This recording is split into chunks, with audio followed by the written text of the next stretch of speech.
Olá, mais uma vez aqui com vocês no Tempo e Dinheiro e a participação do consultor, do Celso Ricardo, que tem trazido informações não só sobre a pecuária, mas principalmente aquilo que acontece no agronegócio brasileiro. E no comentário de hoje, Celso Ricardo fala sobre o seguro rural que vem sendo destinado a principalmente redutos eleitorais. É isso que está acontecendo? Muito boa tarde, Celso. Olá, meus amigos do canal Tempo e Dinheiro. Aqui quem fala é Celso Ricardo e hoje nós vamos abordar um tema delicado que mostra a irresponsabilidade, não tem outra definição, a irresponsabilidade do Carlos Fávaro, político que está à frente do Ministério da Agricultura, onde ele desviou dinheiro do seguro rural, uma ferramenta importante para o agricultor brasileiro, e ele desviou dinheiro do seguro rural para tapar furos aí das emendas parlamentares lá do seu reduto eleitoral. E isso é um dos grandes problemas no Brasil que eu venho alertando há muito tempo.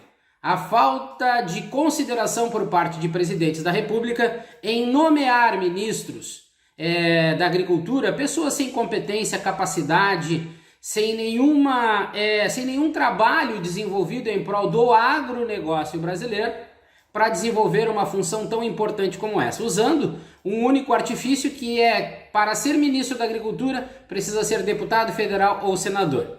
É fácil entender, porque as coligações, que existem entre governos e partidos, elas são interessantes. E aí fica aquele leilão, pelos ministérios, quem dá mais, ou quem pode votar mais a favor desse ou daquele governo, acaba ganhando os melhores ministérios. E o Ministério da Agricultura no Brasil é muito importante devido às nossas características de um país produtor de alimentos. Mas enquanto nós não tivermos condições de entender que o Brasil não é um país a ser leiloado, principalmente quando a gente fala sobre produção de alimentos, e o Ministério da Agricultura não for um ministério que possa ter gestão específica, independentemente de partidos ou de interesses políticos, e o ministro ou ministra for uma pessoa capacitada, técnica, profissional, com trabalhos comprovados em prol do agronegócio brasileiro, nós nunca, gravem isso, nunca seremos um país referência em termos não somente de produção de alimentos,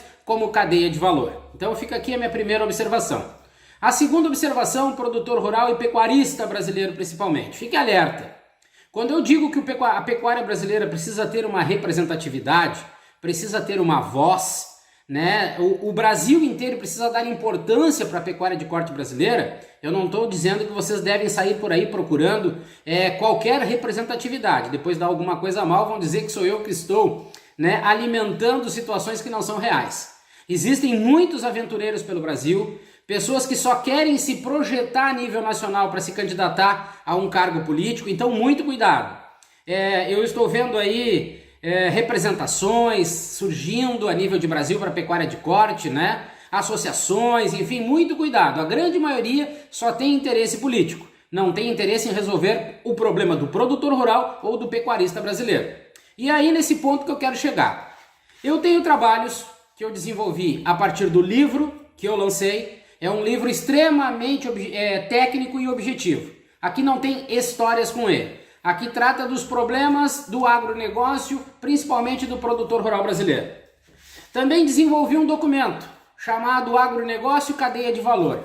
Aqui estão todos os problemas que o agronegócio brasileiro vem enfrentando há muitos anos. E até hoje, os tais representantes do agro ainda não apresentaram nenhuma proposta. E eu sei por quê, porque são tudo político.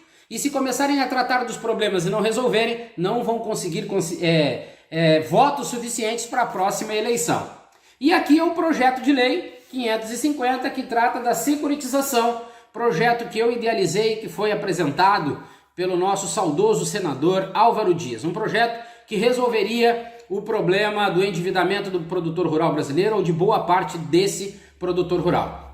Então, existe um trabalho, existe uma preocupação, não somente em apontar o dedo, mas de apresentar soluções. Todas essas situações que eu apresentei aqui têm um caminho para o produtor rural brasileiro seguir e conseguir mudar esse cenário desfavorável de muitos anos que vem acontecendo. Mas no Brasil, a situação mais fácil que existe seria ser um ministro da Agricultura. Porque o produtor rural é competente, o Brasil ainda tem muitas situações favoráveis para a produção de alimentos, mesmo que o clima hoje já esteja, de uma certa forma, fazendo com que a agricultura, principalmente, venha acumulando prejuízos absurdos. Mas ser ministro da Agricultura no Brasil é fácil. O problema é que o Brasil é o grande obstáculo para o desenvolvimento, principalmente lá do campo. O Brasil cria problemas, o ministro da Agricultura, a grande maioria não tem competência para o cargo, criam problemas, focam naquilo que vai ter interesse para ele na próxima campanha política, na próxima campanha eleitoral. Então, distorce os assuntos, não foca no que precisa, porque esses ministros que estão lá só querem se projetar para a próxima eleição. Então, Carlos Fávaro abre um rombo tremendo no seguro rural para favorecer os seus redutos eleitorais. Problemas de ministros políticos, né, que são variados, né, mas favorecer os seus redutos eleitorais é o foco de todos eles. Por quê? Porque eles são deputados ou senadores e eles precisam tomar medidas que garantam a eles o próximo voto da próxima eleição. Então isso é um grande problema. E nenhum governo no Brasil vai poder falar até hoje que se preocupou com agro ou que nomeou ministros técnicos. Ser agrônomo, veterinário ou zootecnista, ou ser um proprietário, né? Um produtor rural que nunca bota o pé na fazenda e não sabe o que está acontecendo, isso não é ser técnico. Me desculpem, a ignorância dos governos que acham que isso é técnico é lastimável para o desenvolvimento do agro. E por isso que tantos problemas são criados e nenhum são resolvidos.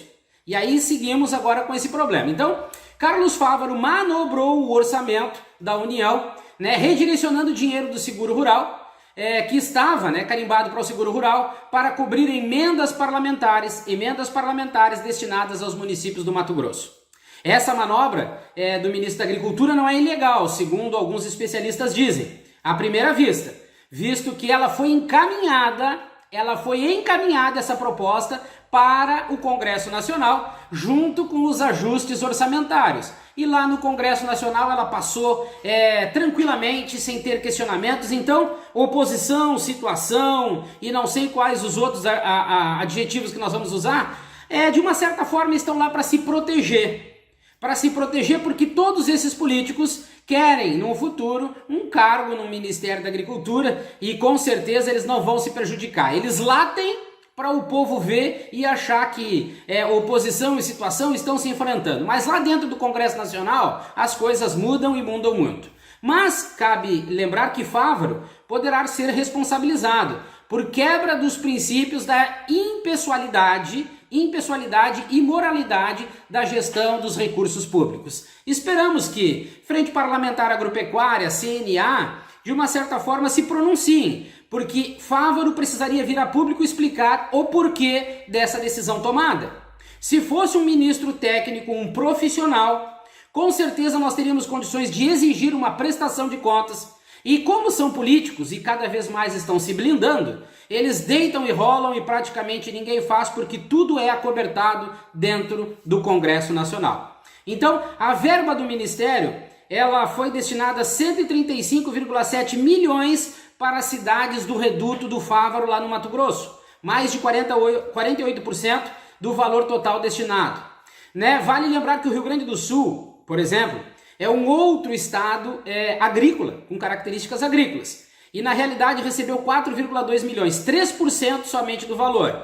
Lembrando que nas 3 últimas safras do Rio Grande do Sul, nós tivemos quebra devido a situações climáticas desfavoráveis.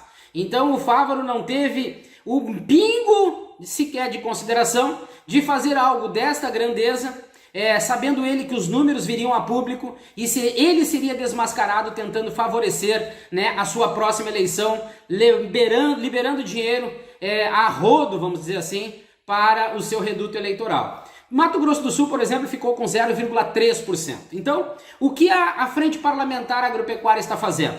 Qual o posicionamento, qual a atitude e o que nós podemos esperar de resultado? Na realidade, nada, porque é de lá da Frente Parlamentar que os partidos escolhem os próximos ministros e cada um consegue ser pior do que o outro. Vale lembrar que seguro agrícola é um instrumento da política agrícola criado para proteger o produtor contra perdas financeiras, né, resultantes de eventos imprevisíveis. Essa é a definição de seguro agrícola. Mas no caso da forma que é feito, nomeando essas pessoas incapazes para essa função tão importante de ministro da Agricultura, fica claro para nós o evidente que seria como entregar a chave do galinheiro para a raposa. Lá, essas pessoas fazem o que querem, deitam e rolam, favorecem aqueles que lhe interessam futuramente e nós acabamos vendo o nosso setor do agronegócio cada vez mais desamparado, principalmente para o setor primário, para o produtor rural. Então, o Ministério da Agricultura está servindo no Brasil apenas como um reduto político. E nós precisamos mudar esse cenário. E o produtor rural brasileiro tem força, ele tem voz. Basta ter bons representantes para que, indo a Brasília, ele comece de uma certa forma a mostrar os problemas e a exigir soluções. Não promessas em épocas de campanha como é normal ver no Brasil, mas soluções imediatas para nós resolvermos os problemas, principalmente do setor primário no Brasil, que está abandonado, e Ministério da Agricultura e governos estão focando única e diretamente no setor secundário, na indústria do alimento, e esquecendo o campo, que isso é muito triste, porque é lá no campo que começa a produção de alimento de qualidade, não somente qualidade, como volume também. Haja visto que nós estamos muito preocupados em atender o mercado mundial, sendo que dentro do Brasil a bagunça, a falta de consideração por quem produz alimento é muito grande. Forte abraço a todos e até o nosso próximo programa aqui no canal Tempo e Dinheiro. Obrigado, Celso. Até a próxima e todas essas informações do Celso Ricardo, outros colaboradores, analistas, especialistas do Tempo e Dinheiro, você já sabe, você encontra nos canais oficiais do Tempo e Dinheiro. E o convite que eu faço sempre é: curta, comente, compartilhe e seja um assinante do TID.